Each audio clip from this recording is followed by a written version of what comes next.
उत्तर प्रदेश के मुजफ्फरनगर जिले की महिला एसडीएम निकिता शर्मा इन दिनों खूब चर्चाओं में है और जनपद के प्रशासनिक अमलों में हड़कंप मच चुका है। जी हां, सदर एसडीएम निकिता शर्मा पर योगी सरकार में मंत्री अनिल कुमार ने भ्रष्टाचार के गंभीर आरोप लगाए हैं। थोड़े में ज्यादा स्वाद यही तो है इसकी खास बात। वाओ मामा, क्या स्वाद है। अरे मेरे राजा, इस मामले में उन्होंने सीधे मुख्यमंत्री योगी आदित्यनाथ से शिकायत कर जांच की मांग की है। साल 2020 के बैच की एसडीएम निकिता शर्मा इस समय जिले की सदर तहसील में तैनात है। कैबिनेट मंत्री अनिल कुमार ने शिकायती पत्र में आरोप लगाया कि निकिता शर्मा का जनप्रतिनिधि और आम जनता के प्रति व्यवहार अच्छा नहीं है। साथ ही निकिता शर्मा के द्वारा भू माफियाओं के साथ मिलकर जमीनों पर अवैध प्लॉटिंग भी कराई जा रही है, जिससे जनता में आक्रोश है।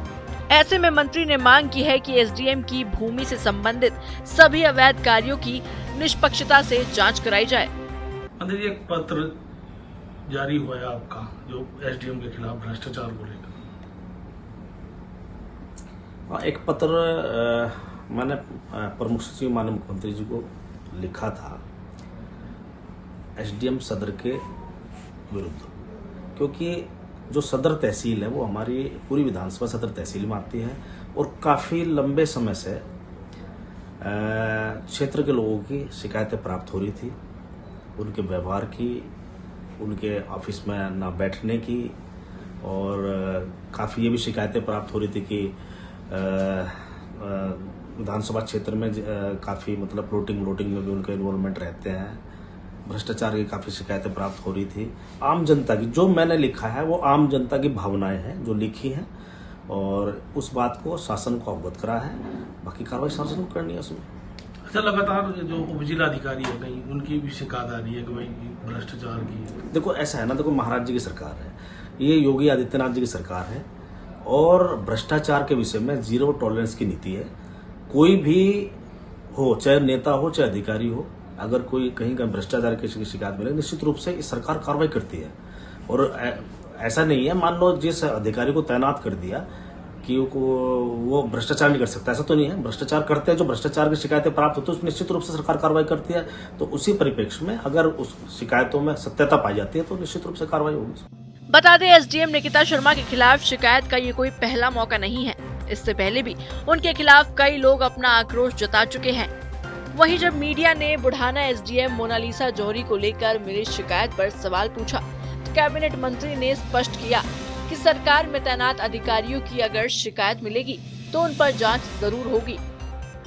कुछ महापूर्व जो एसडीएम बुढ़ाना थी मोनालिसा, विधायक जी ने, राजपाल बालियान जी ने शिकायत करी थी। देखो ऐसा है ना, हम लोग सरकार में हैं, उस सरकार में तैनात जितने भी अधिकारी होते हैं, मान लो कहीं किसी अधिकारी कोई शिकायत जनता के द्वारा प्राप्त होती है तो निश्चित रूप से हमारी अपनी जिम्मेदारी भी है, हमारा धर्म भी है कि हम उनकी बातों को, उनके विचार को सरकार के समक्ष रखें। वहीं अगर एसडीएम निकिता शर्मा के बारे में बात की जाए तो वह मूल रूप से हरियाणा की रहने वाली है।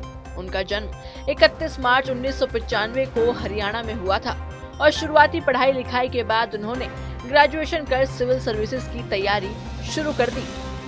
कठिन परिश्रम के बाद उन्होंने साल 2020 में यूपीपीसीएस की परीक्षा पास की और उनका चयन भी एसडीएम पद के लिए हो गया। गौरतलब है कि मंत्री अनिल कुमार ने स्पष्ट रूप से कहा है कि भ्रष्टाचार के विषय में हमारी सरकार की जीरो टॉलरेंस की नीति है। कोई भी हो, चाहे नेता हो चाहे अधिकारी या कोई और, कहीं भी भ्रष्टाचार की शिकायत मिलेगी तो निश्चित रूप से यह सरकार एक्शन लेगी। फिलहाल मंत्री अनिल कुमार की शिकायत के बाद अब शासन द्वारा मुजफ्फरनगर डीएम से इस मामले की जांच रिपोर्ट मांगी गई है, जिसके बाद जिला स्तर पर इस मामले की जांच शुरू की गई। थोड़े में ज्यादा स्वाद यही तो है इसकी खास बात। वाओ मामा, क्या स्वाद है। अरे मेरे राजा, मसाला।